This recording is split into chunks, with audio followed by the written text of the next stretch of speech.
Perkenalkan, nama saya Febrianti Meo, NPM 217100220088. Selamat pagi anak-anak. Apa kabar kalian hari ini? Ada yang tidak hadir? Kalau ada yang tidak hadir, silahkan ketua kelas mencatat nama ya.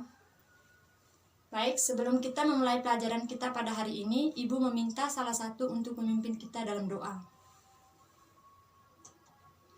Baik anak-anak, Ibu mau bertanya kepada kalian, apa yang kalian tahu tentang Coelenterata? Nah benar, Coelenterata yaitu hewan berongga.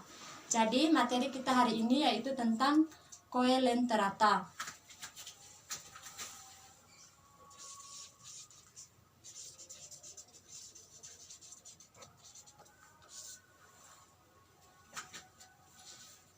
Nah, Coelenterata ini berasal dari dua kata. Yang pertama itu coelen yang berarti berongga dan enteron yang berarti perut atau usus.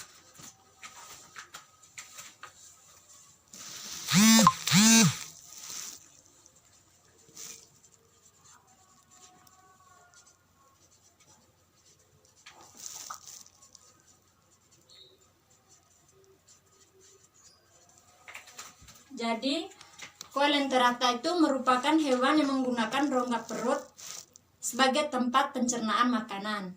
Nah, itu pengertian dari Coelenterata. Ciri dari Coelenterata. Yang pertama itu dia merupakan hewan multiselular invertebrata.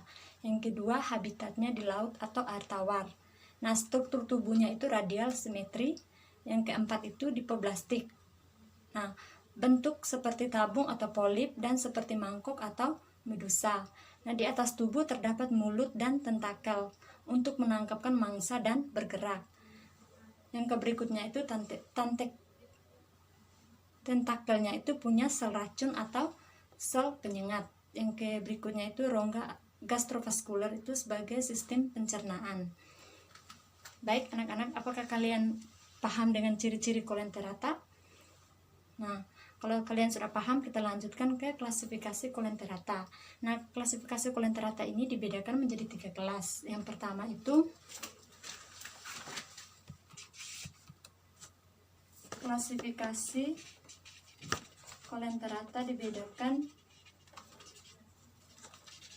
menjadi 3.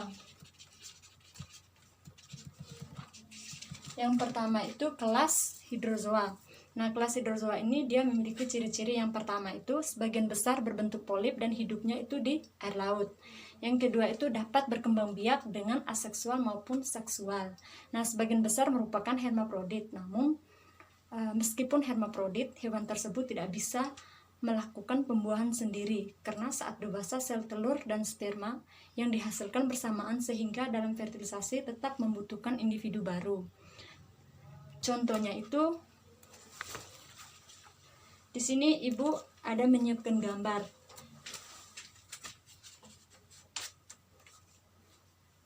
Ini contoh dari kelas hydrozoa. Yang pertama itu ada Hydra viridis, yang kedua itu ada Goninonemus sp, yang ketiga itu ada Hydra attenuata, yang keempat itu ada Obelia sp.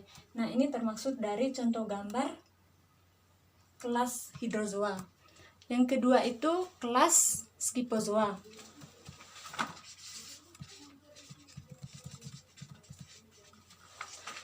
Nah, scyphozoa ini juga dia memiliki ciri-ciri. Yang pertama itu bentuk tubuh menyerupai mangkok atau cawan sehingga seringkali disebut dengan ubur-ubur mangkok.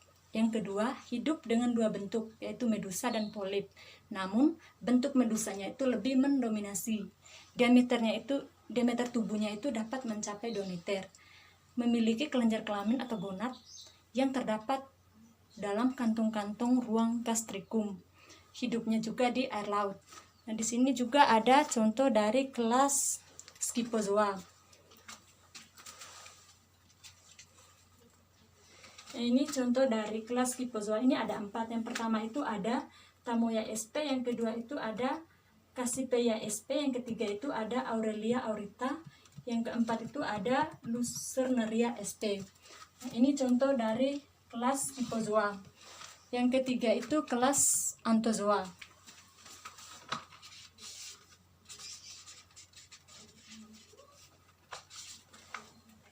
Nah, kelas Anthozoa juga dia memiliki ciri-ciri sebagai berikut. Yang pertama itu bentuk menyerupai bunga.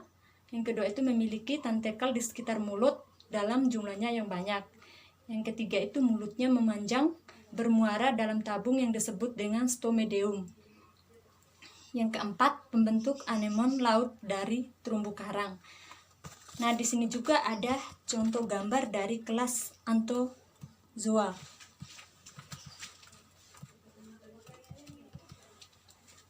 Contoh gambar dari kelas Anthozoa ini dibedakan atas 4, yaitu ada Clavularia sp, ada Xenia sp, ada Heliopora sp, dan ada Corallium rubrum. Nah, itulah materi kita hari ini. Kurang lebihnya saya mohon maaf. Selamat pagi.